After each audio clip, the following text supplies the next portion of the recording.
Assalamualaikum dan salam sejahtera semua. Kita bertemu kembali. Kali ini kita nak sambung topik binomial distribution. So dalam video yang sebelum ni, saya dah explain sikit macam mana nak tulis dia punya PDF yang ada NCX, berjadah semua tu kan.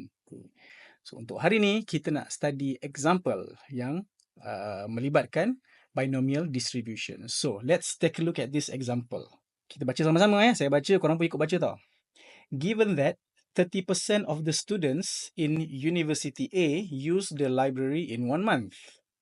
If a sample of 20 students is selected at random, determine A, the probability of at most 2 students use the library in 1 month, B, the probability of at least 5 students use the library in 1 month, C, the probability of between 4 to 7 students use the library in 1 month. And last, D, the expected number of students that use the library in 1 month. So, ada 4 soalan kat sini. Soalan macam ni biasa keluarlah. Dia akan ada anak-anak dia. Binomial, dia diberi satu situasi. Kemudian akan diminta mencarilah at most lah, at least lah, apa semua. Okay, so first, how do we know that this is binomial? Okay, ini yang macam saya dah cerita sebelum ni. So, dalam soalan-soalan binomial, there are two crucial informations. Okay, yang pertama, sampel, nilai sampel ataupun jumlah trial. Dan yang kedua adalah the probability of success or failure, depends on the question. So, kalau kita tengok soalan ni betul-betul, first kita ada 30%. Okay, kemudian yang kedua kita ada sample of 20 students. So, dekat sini kita dah boleh detect bahawa kita punya N is 20. Dan kita punya P is 30%, which is also 0.3. Okay, so by these two informations alone, kita dah tahu yang this is binomial distribution. So, kita boleh tulis dia punya distribution macam mana. So, first, kita ada X distributed secara binomial. Nilai N dia adalah 20 dan nilai P adalah 0.3. Okay, yang pertama. Yang kedua, kita pun tulis dia punya distribution. So, kita ada P X capital equal to small x. And then we have NCX. So, we have 20CX. Lepas tu, P kita adalah 0.3 to the power of X. Okay. Seterusnya, baki dia adalah 0.7. Dan kuasa dia adalah N, iaitu 20 minus X. Dan dia punya nilai X adalah bermula daripada 0, 1, 2, sampai N. N is 20. So, dalam soalan ni kita nampak dia tak minta, tapi it's best to just include it. Okay? Tapi kalau memang dia minta, maknanya akan ada markah untuk penulisan ini. Okay, so, first kita pergi kepada soalan yang pertama. At most 2 students. So, kena faham dulu, apakah maksud at most? So, at most ni adalah maksimum. Okay. Nilai maksimum dia adalah nilai tersebut. So, bila kita kata at most 2 students, so paling tinggi 2, dan adakah 2 itu termasuk? Yes, dia termasuk. At most 2 students. So, maknanya max 2. So, bila max dia termasuklah, macam markah exam kita. Maksimum kita boleh dapat adalah 100. Adakah 100 tu boleh dicapai? Boleh. Okay. So, kita ada P, X is less than or equal to 2.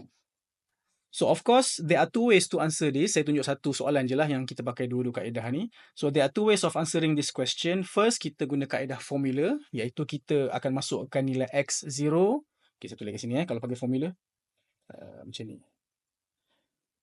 Use PDF lah, use PDF. Use PDF. Bila kita guna PDF, kita ada P, X less than or equal to 2 is also Px sama dengan 0, tambah Px sama dengan 1, tambah Px sama dengan 2.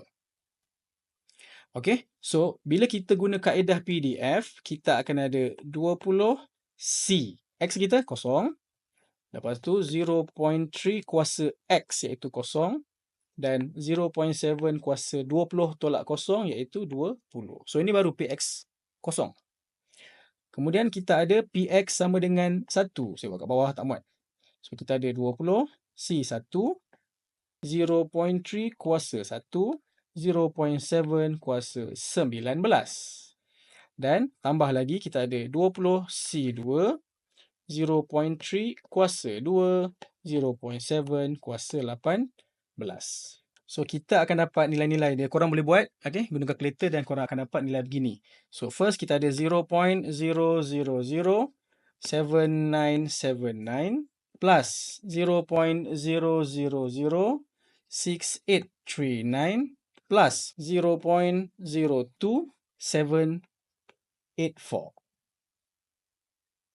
Dan last kali dapatlah jawapan dia 0.03548. Okay. This is if you use formula. Okay. Leceh sikit lah, dia makan masa sebab kita kena ganti masuk macam-macam. Okay. Dan cara ni sebenarnya saya agak kurang recommend because you have way too many room of errors. Okay. Awak boleh tersilap masuk nombor, awak boleh tersilap tekan kalkulator. Okay. Dan macam-macam lagi. Okay. Contoh macam ni kan, kita ada 3 kosong. Awak boleh tersilap kosong tu mungkin terletak 4 atau 2. Okay. So while this method is possible to be used untuk jawab soalan macam ni, saya tak galakkan. So apa yang saya galakkan? Saya galakkan guna kaedah table. So soalan A tadi, use table method. Okay, use table lah. Kalau kita use table, okay, jom kita ulang kaji balik. Macam mana nak guna kaedah table? Okay, so kalau kita guna kaedah table, kita ada binomial kan? Kita kena alert kita punya P dulu. N dulu. N kita berapa tadi? N kita adalah 20. Lepas tu P kita 0.3. So cari dulu 20 dengan 0.3 tu. So N20 mana? Cari. Okay, N20 ini. So we have N20 and then kita nak P 0.3. Lepas tu apa soalan tadi? Soalan kita dia nak Px is less than or equal to 2. So cari nilai x sama dengan 2. So kita dapati ni 2 ni. So kita dapati untuk 0.3 dan 2 nilai dia adalah yang ini. Okay, see? You directly get your answer 0.0355 instead of kena tulis, kena masuk formula dan kena kira kalkulator macam-macam. Okay, so from the table alone, you can directly get your answer. Maka kita ada P x less than or equal to 2 adalah sama dengan 0.0355.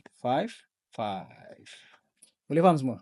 Okay. But you have to remember, bila nak rujuk nilai dalam table, dia mesti untuk case binomial ataupun case discrete, less than or equal to. Okay, kalau dia more than, kena complement. Kalau dia in between, kena check dulu and so on. Okay, seterusnya soalan B. Soalan B, dia minta at least 5 students. So, sekurang-kurangnya 5 pelajar. So, at least ni 5 termasuk. Jadi, kita ada P, X is more than or equal to 5. So, nak guna table tak boleh. Sebab 5 ni, bukan 5. Simbol ni adalah larger than or equal to. Table dia cumulative daripada X kosong. Okay, bukannya X5 ke atas. Dia X0 sampai 5. So, apa kita boleh buat? Kita guna kaedah complement. Maka, kalau kita ada Px is more than or equal to 5, kita sebenarnya ada 1 minus P, X is less than 5, which is also 1 minus P, X is less than or equal to 4. So, dengan mencari nilai dalam table, kita terus cari tempat yang sama tadi, tapi kali ni kita ambil 4 pula. So, untuk X equals to 4, kita ada ini. 0.2375.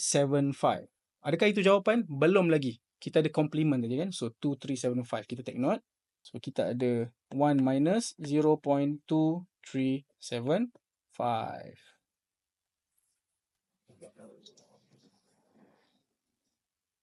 Maka jawapan kita adalah 0.762.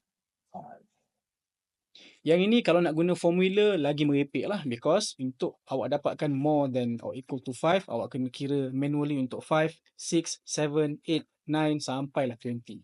Okay, buang masa. Soalan C, dia minta kita between 4 and 7 students.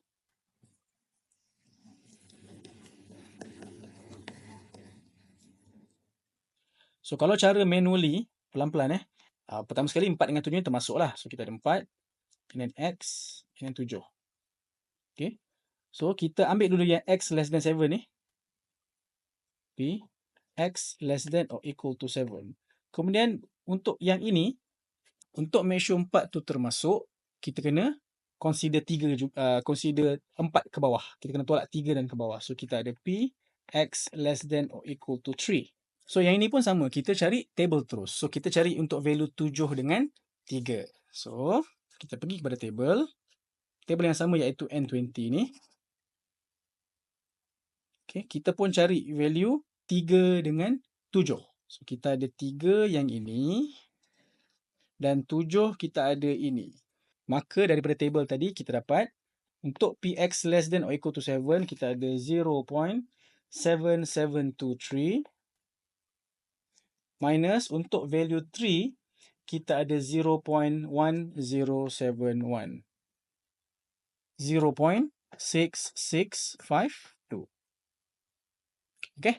Dan soalan yang terakhir, the expected number of students. So saya dah bagi tahu sebelum ni, sometimes soalan purata atau min can also be asked in the form ataupun in the sentence of expected number.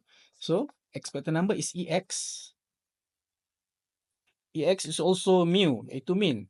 Dan formula bagi min adalah N darab P. So N kita adalah 20 dan P kita adalah 0.3. Maka jawapan kita adalah 6 students. Itulah dia. Settle satu example untuk binomial distribution. Okay, ingat, sambil tengok video ni, sambil buat. Okay, jangan tengok je math, bukan benda yang boleh tonton video dan baca-baca gitu. You have to do it with me, together, forever, ever. Alright, untuk example ni cukup sekadar tu. Nantikanlah example-example ataupun topik-topik lain daripada saya pula untuk membantu anda menghadapi final exam nanti. So until then, kita jumpa lagi. Bye-bye.